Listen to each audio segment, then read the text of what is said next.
और अब अगली खबर की शुरुआत एक तस्वीर से करते हैं। एक तस्वीर जिसमें भारत के पूर्व मुख्य चुनाव आयुक्त टीएन शेषन आपको नजर आएंगे। ये वो तस्वीर है। भारतीय चुनाव प्रक्रिया में सुधार का सबसे बड़ा श्रेय टीएन शेषन को ही दिया जाता है। 90 के दशक के बच्चे भी टीएन शेषन को नाम से जानते थे। उस दौर में टीएन शेषन इतने लोकप्रिय हुए थे कि उनके नाम पर गाने भी बने थे। और इसलिए आजादी के बाद भारतीय चुनाव प्रक्रिया का विश्लेषण करने के लिए चुनाव को दो हिस्सों में बांटा जाता है। पहला टीएन शेषन से पूर्व और दूसरा टीएन शेषन के बाद का समय। वर्ष 1996 में टीएन शेषन मुख्य चुनाव आयुक्त के पद से रिटायर हुए थे, लेकिन 26 वर्ष बाद फिर से सुप्रीम कोर्ट में मंगलवार को टीएन शेषन का जिक्र हुआ। और यह जिक्र चुनाव आयुक्त की नियुक्ति से जुड़े मामले की सुनवाई के दौरान हुआ। और यही आज का हमारा अगला विश्लेषण है। आपको यह विश्लेषण आज ध्यान से देखना चाहिए, क्योंकि भारतीय लोकतंत्र के लिए चुनाव एक इंजन की तरह है जिसके दम पर यह आगे बढ़ता है।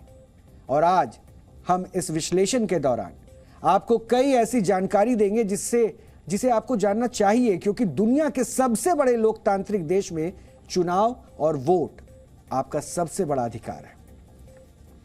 सुप्रीम कोर्ट में अनूप बरनवाल बनाम भारत संघ मामले की सुनवाई हो रही है।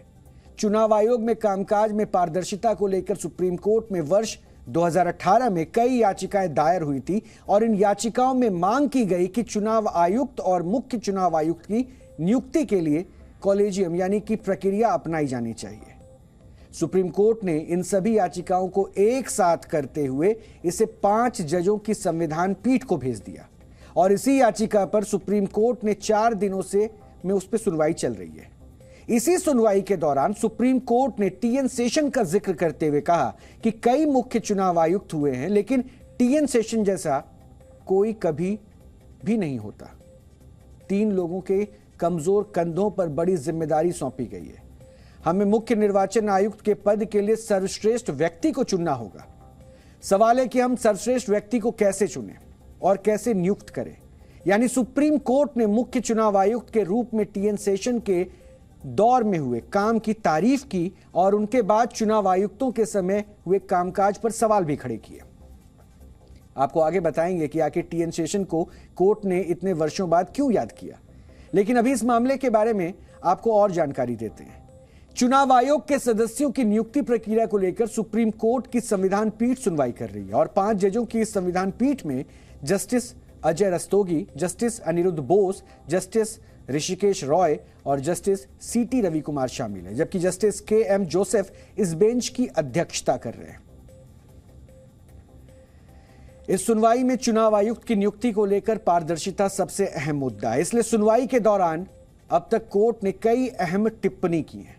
Justice K M. जोसेफ ने कहा कि हमें एक सीईसी यानी कि मुख्य चुनाव आयुक्त की आवश्यकता है जो प्रधानमंत्री के खिलाफ भी कार्रवाई कर सके।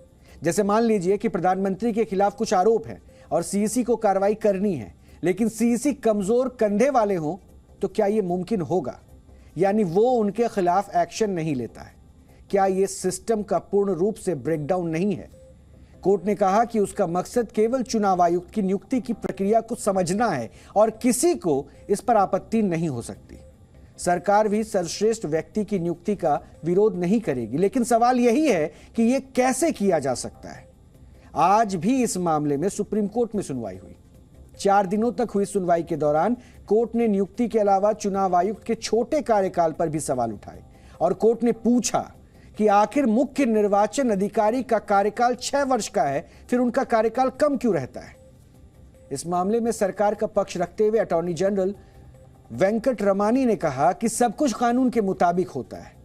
अभी ऐसा कोई भी ट्रिगर पॉइंट नहीं है जहां अदालत को हस्तक्षेप करने की जरूरत है। अटॉर्नी जनरल आर वेंकट रमनी ने यह भी कहा कि मौजूदा प्रक्रिया के तहत मुख्य चुनाव आयुक्त और चुनाव आयुक्तों की नियुक्ति राष्ट्रपति द्वारा मंत्रिपरिषद की सहायता और सलाह पर की जाती है और उसे गैर संवैधानिक नहीं कहा जा सकता है। कोर्ट उसे निरस्त नहीं कर सकती है। यानी सरकार ये राय दे रही है, सरकार ने यह राय दी कि मौजूदा व्यवस्था सही है और उसे बदलने की जरूरत नहीं है। सुनवाई के दौरान सुप्रीम कोर्ट की पीठ ने नए चुनाव आयुक्त अरुण गोयल की नियुक्ति पर सवाल उठाते हुए केंद्र सरकार से उनकी नियुक्ति की फाइल मांगी है। कोर्ट ने कहा है कि अरुण गोयल की काबिलियत पर कोई शक नहीं है, लेकिन कोर्ट सिर्फ नियुक्ति की प्रक्रिया को जानना चाहता है। भारतीय प्रशासनिक सेवा के पूर्व अधिकारी अरुण गोयल को शनिवार यानी कि 19 नवंबर को चुनाव आयुक्त नियुक्त किया गया था और उन्होंने सोमवार को चुनाव आयुक्त का पदभार संभाल लिया है। शनिवार को नियुक्ति के पहले अरुण गोयल ने शुक्रवार को वीआरएस यानी कि स्वैच्छिक सेवा निवृत्ति ले ली थी। दरअसल पूरी सुनवाई के दौरान कोर्ट ने दो अहम मुद्दे उठाए। पहला कि चुनाव आयुक्त की नियुक्ति कैसे होती है और दूसरा बीते कई वर्षों में मुख्य चुनाव आयुक्त का कार्यकाल इतना कम क्यों होता है। वर्ष 1996 के बाद किसी भी मुख्य चुनाव आयुक्त का कार्यकाल 6 वर्ष का नहीं रहा है। टीएन शेषन के बाद अभी तक 15 मुख्य चुनाव आयुक्त बन चुके हैं, जिसमें सबसे लंबा कार्यकाल एमएस गिल का था, जो 4 साल से ज्यादा समय तक मुख्य चुनाव आयुक्त रहे थे, जबकि दूसरे चुनाव आयुक्त का कार्यकाल बेहद छोटा रहा है। जैसे एचएस ब्रह्मा का कार्यकाल केवल 3 महीने का था।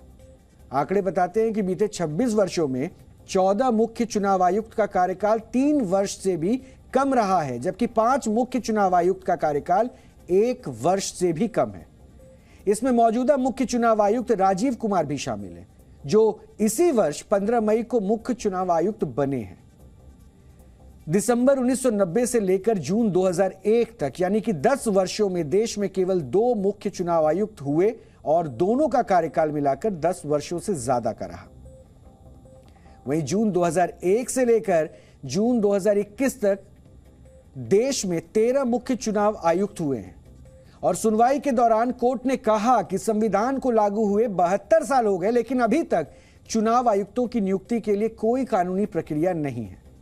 अभी चुनाव आयोग में एक मुख्य चुनाव आयुक्त और 2 अन्य चुनाव आयुक्त हैं। चुनाव आयोग के कितने सदस्य होंगे, इसको लेकर संविधान में कोई स्पष्ट निर्देश नहीं है और इसकी संख्या राष्ट्रपति तय करते हैं। वर्ष 1989 के पहले चुनाव आयोग में केवल एक ही सदस्य होता था। इनका कार्यकाल 6 वर्ष या फिर 65 वर्ष की उम्र होती थी, जो भी पहले हो उस तक होती थी, और चुनाव आयुक्त को भारत के सर्वोच्च न्यायालय के न्यायाधीशों के बराबर का ही दर्जा मिला हुआ है। चुनाव आयुक्त हटाने की वही प्रक्रिया है जो सर्वोच्च न्यायालय के न्यायाधीश को हटाने की होती है, और सुनवाई के दौरान चुनाव आयोग की नियुक्ति के मामले में इस पक्ष को भी बार बार रखा जा रहा है कि सरकारें जानबूझकर ऐसे लोगों को मुख्य चुनाव आयुक्त बना रही है जिनकी उम्र 65 वर्ष होने वाली है, यानी जिसकी उम्र 64 वर्ष है वो 1 वर्ष बाद ही रिटायर हो जाएगा और इसलिए वो 6 वर्ष का कार्यकाल पूरा ही नहीं कर पाएगा।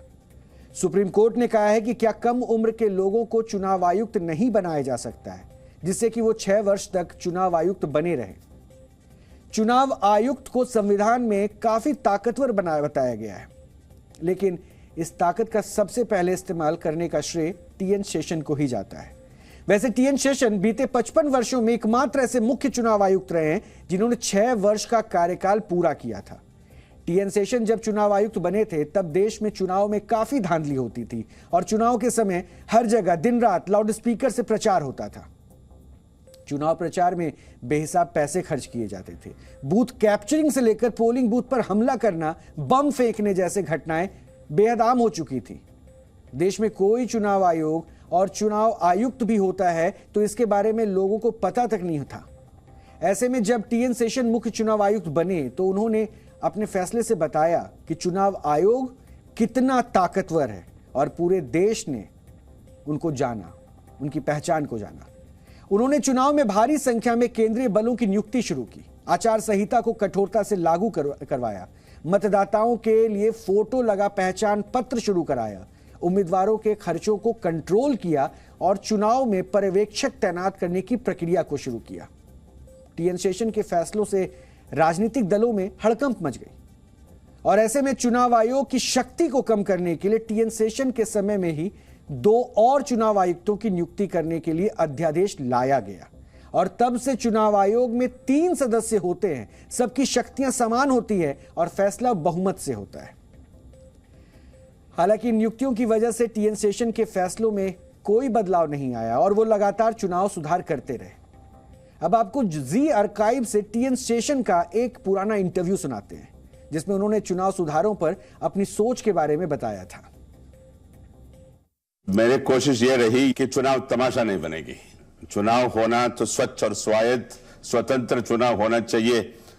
उसके लिए कभी कभी चुनाव को रोकना पड़ता है, रोक लूंगा सही, वो आपको इंतजाम है, रख ले।